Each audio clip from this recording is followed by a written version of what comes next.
इसने खुद माना कि 5 करोड़ इन्होंने ठगी किया है, तो अकाउंट में आ गया डिटेल 5 करोड़ की ठगी 1.5 साल में हुई।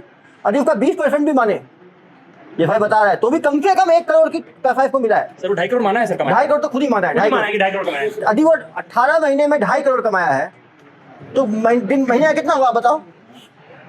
महीने का कुछ भी नहीं हुआ तो 15 लाख। नमस्कार दोस्तों, आज इस वीडियो में जानेंगे कि अगर आपके पास भी बैंक अकाउंट है और आप यूपीआई ट्रांजैक्शन करते हैं तो आप भी बहुत बड़ा मुसीबत में पड़ने वाले हैं। जी हाँ दोस्तों, ऐसे ही बहुत ज़्यादा घटना आजकल मार्केट में हो रहा कि आपके अकाउंट में कोई पैसे ट्रांसफ़र करता, या कह लें डायरेक्ट कह लें, या कह लें यूपीआई से, तो आपके अकाउंट ब्लॉक हो जाते हैं।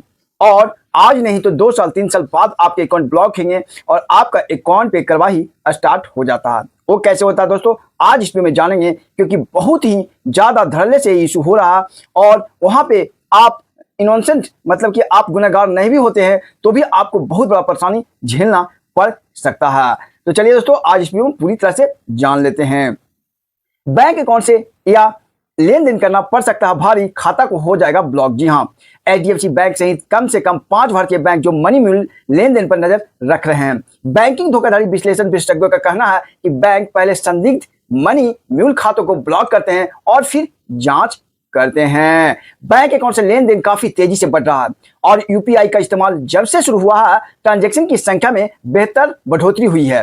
हालांकि इसके साथ ही खतरे भी बढ़ गए हैं। मनी म्यूल होने पर बैंक अपने ग्राहकों के खातों को ब्लॉक भी कर रहा है।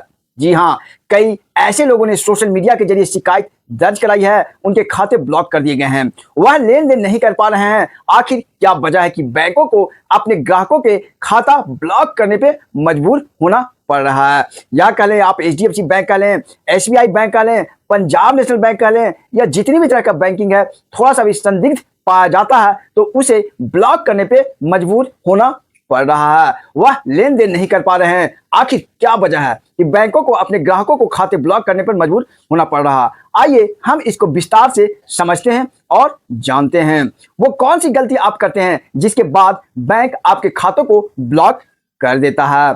कब बैंक ब्लॉक करता है अकाउंट? जी हाँ, अगर आपके अकाउंट का इस्तेमाल मनी म्यूल खाता के तौर पर करेंगे तो बैंक आपके अकाउंट को ब्लॉक कर देता है। मनी म्यूल खाता उस अकाउंट को कहा जाता है जिसका उपयोग दूसरों की ओर से अवैध रूप से अर्जित धन प्राप्त करने या स्थानांतरित करने के लिए किया जाता है। कोई व्यक्ति जानबूझकर या अनजाने में मनी म्यूल बन सकता है और अवैध रूप से अर्जित धन प्राप्त कर सकता है और इसे दूसरों को हस्तांतरित करने में मदद कर सकता है। एक धोखेबाज कुछ लाभ का लालच देकर खाताधारकों से संपर्क करता है और बाद में उसके खाते द्वारा गलत लेन देन पाए जाने पर ब्लॉक कर दिया जाता है। तेजी से बढ़ रहे इस तरह के मामले। जी हाँ दोस्तों, वर्तमान में धोखाधड़ी सभी अपराधों में मनी म्यूल खातों की हिस्सेदारी करीब करीब 60 से 70% तक हो गया है।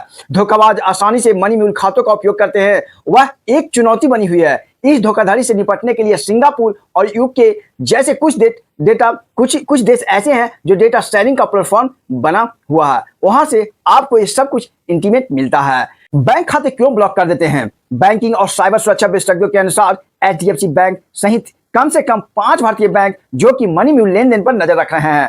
बैंकिंग धोखाधड़ी विश्लेषण विशेषज्ञों का कहना है कि बैंक पहले संदिग्ध मनी म्यूल खातों को ब्लॉक करते हैं और फिर जांच शुरू करता है। अब सवाल उठता है कि बैंक खातों को ब्लॉक क्यों किया जाता है? जानकारों को कहना है कि फ्रॉड करने वाले ऑपरेटर तेजी से पैसा स्थानांतरित करते हैं और जब तक असली खरीदारों तक पता चलता है कि क्या हुआ, तब तक पैसा हजारों अन्य बैंक खातों में से निकाल लिया जाता है। यही कारण है कि बैंकों को चिन्हित करके खाते को तुरंत कार्रवाई करती है और इसलिए बिना बताए खाते को ब्लॉक कर दिया जाता है। तो दोस्तों, आई होप आप समझ गए होंगे कि अगर आपके पास भी अकाउंट है और आप कहीं से पैसा रिसीव करते हैं या कह लें यूपीआई रिसीव करते हैं, जैसे कि बहुत सारे दुकानदार भाई साहब है स्कैनर लगा के रखते हैं और वहां से वो पैसे यूपीआई की तरह कोई आता है या तो नंबर से ट्रांसफर कर देते हैं या कह लें यूपीआई स्कैन करके ट्रांसफर कर देते हैं और जो दुकानदार भाई साहब होते हैं वो समझते हैं कि मेरा जेन्युइन पैसा है। लेकिन दोस्तों, आपके भी खाता ब्लॉक हो सकता है। ये यूपीआई के थ्रू पैसे लेते हैं या ट्रांसफर अपने अकाउंट में, चाहे 1 रुपया आए आपके पास, चाहे 10 करोड़ आए। लेकिन दोस्तों, अगर इस टाइप का कोई फ्रॉड आदमी आपके अकाउंट में पैसे ट्रांसफर करते हैं तो आपका अकाउंट ब्लॉक हो जाएगा। इसको ध्यान से रखिए। चलिए इसको छोटा सा एग्जांपल से समझते हैं। हम दोस्तों मान लिया कि हम हैं एक मोमोज की दुकान खोले हुए हैं, मोमोज जो छोटा आउटलेट होता है मोमोज का दुकान खोले हुए हैं और वहां पे अपने अकाउंट को हम जोड़े हुए हैं या वहां पे स्कैनर लगाए हुए हैं जहां पे हम मोमोज बेच रहे हैं। अब दोस्तों होता है वहां पे ये है कि हम उसको उस मोमोज वाले दुकान पे स्कैनर लगाए हुए होते हैं और वहां पे कोई व्यक्ति आता है और मोमोज खाता है और वहां पे मुझे 20 रुपये ही ट्रांसफर करता है। लेकिन दोस्तों होता है क्या है कि उस व्यक्ति के अंदर फ्रॉड का पैसा आया हुआ होगा, ठीक है, फ्रॉड का पैसा आया हुआ होगा और वो व्यक्ति आपके अकाउंट पे ट्रांसफर करता है और किसी कारणवश से वो व्यक्ति पुलिस के गिरफ्त में नहीं आ पाता है। तब होता क्या है कि वो व्यक्ति जो होगा, पुलिस जो होगा, वेरिफिकेशन के लिए आपका नंबर ट्रेस करेगी और आपसे पूछताछ स्टार्ट कर देगी और आपसे बताएगी कि अब बताओ आपने पैसे कहां से लिया है, आखिर कौन पैसा दिया है। आप कितनों भी गिराते रह जाइएगा कि मेरे कस्टमर ने दिया है, मैं उसको नहीं जानता, लेकिन पुलिस मानने वाली नहीं है और आपको इसका बहुत ही बुरा हर्जाना भरना पड़ सकता है। तो दोस्तों आजकल यूपीआई से पैसे लेना काफी रिस्की हो गया है, तो प्लीज अपना अकाउंट आप छिपा कर रखें, लोगों को ना बताएं, क्योंकि इस झेल में आप भी पड़ सकते हैं और हम भी पड़ सकते हैं। तो आज का वीडियो यहीं तक, और आप लोग के साथ किसी भी तरह का इस टाइप का इशू आया तो प्लीज इस वीडियो के नीचे कमेंट कीजिए, जिससे कि आपका एक्सपीरियंस लोगों से शेयर कर सकें। धन्यवाद दोस्तों, बाय बाय, टेक केयर।